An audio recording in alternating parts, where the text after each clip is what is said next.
السلام عليكم ورحمة الله وبركاته. بالنسبة للناس اللي بتحط حبر بالغلط في المكنة وبعد كده تديك صورة مش كويسة، بتحصل كتير عند ناس كتير ان مثلا بيجيب نوع حبر مختلف ويبدأ يحط الحبر دوت، فبعد كده تبدأ تديله صورة مش كويسة.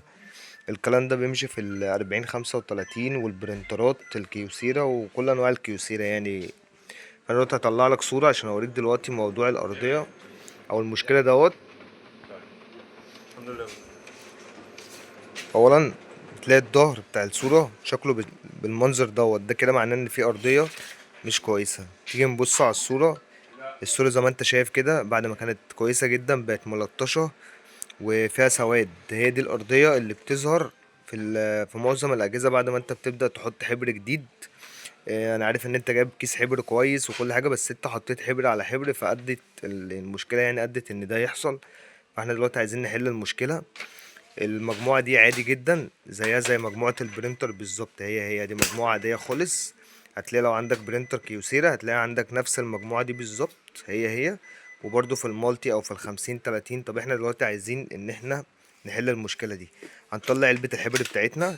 العلبة دي لازم نفضيها، يعني مطرح ما انت فتحت هتبدأ ان انت تفضي العلبة دي خالص وتخليها نضيفة جدا وتضغط عليها ببلور. انا هوريك برضو الطريقة دلوقتي، بس اهم حاجة في موضوع التانك ده، التانك اللي بيبقى فوق علبة الحبر بتنزل هنا حبر في التانك ده. فاحنا لازم اول حاجة نعملها ان احنا نفور التانك دوت.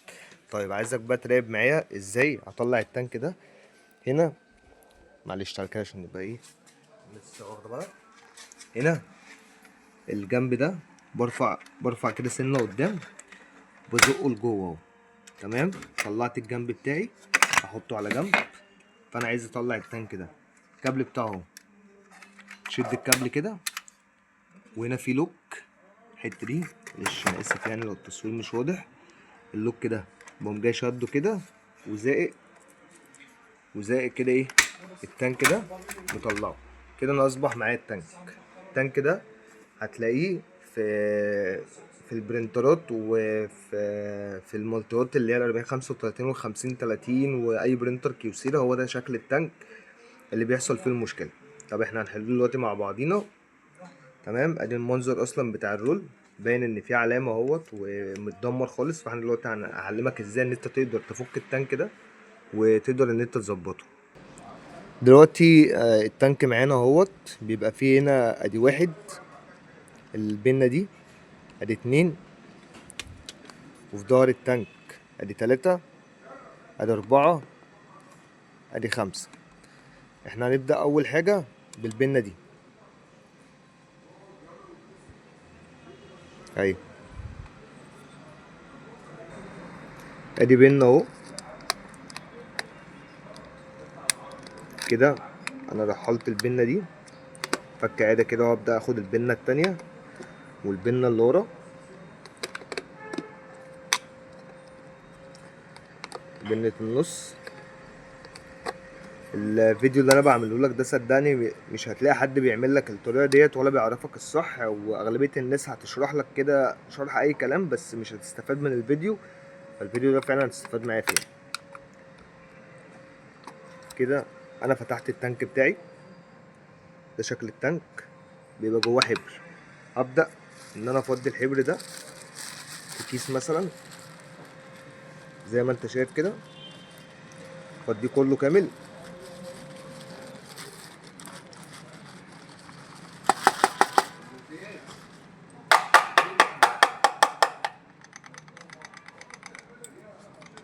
تمام، انا كده فضيت التانك بتاعي.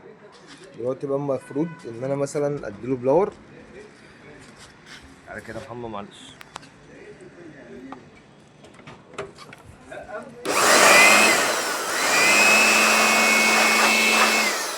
تمام، واطلع بيه لفوق الرول. كل ما اطلع بيه لفوق بيلم حبر اكتر اهو. بص شايفين كل ده الحبر، فهبدأ برضه ان انا ايه.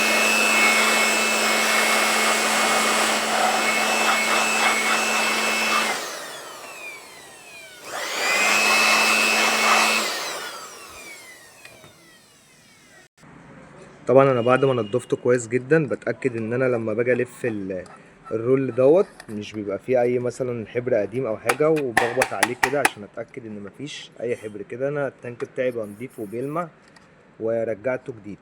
تمام. رجع بس الأكسيد اللي بيبقى في النص ده علشان ده مهم جدا، عشان هو اللي بيخلي مفيش حبر يقع.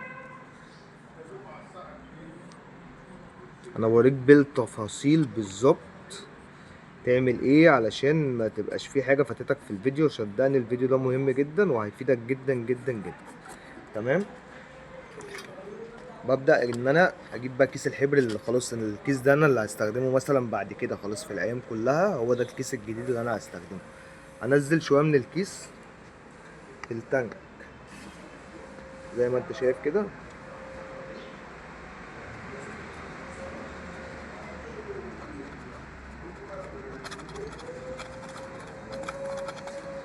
حلو. انا كده ايه ده الكيس الجديد اللي المفروض ان انا مثلا هستخدمه بعد كده دايما. فضيت شويه من الكيس. تمام. هبدأ ان انا بقفل التانك بتاعي كده. انا قفلت التانك بتاعي. للاسف المفروض يكون معايا كونا، بس للاسف انا مش معايا في مكان مفيهوش كونا دلوقتي.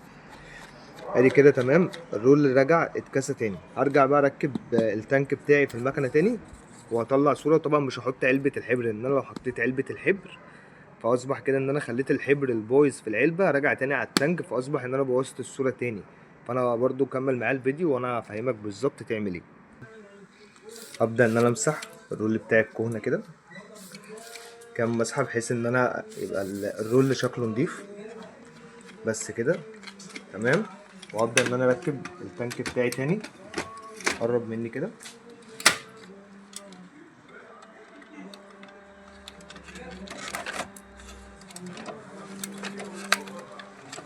تمام.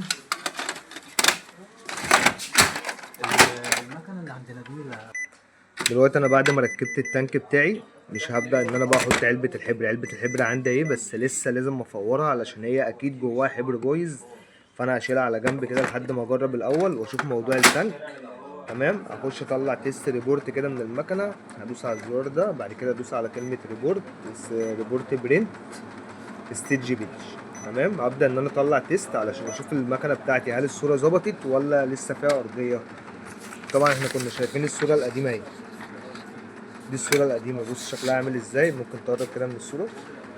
تقرب من الصورة. بص أرضية باينة طبعا، ومنظر يعني بصراحة صعب جدا بتاع الأرضية.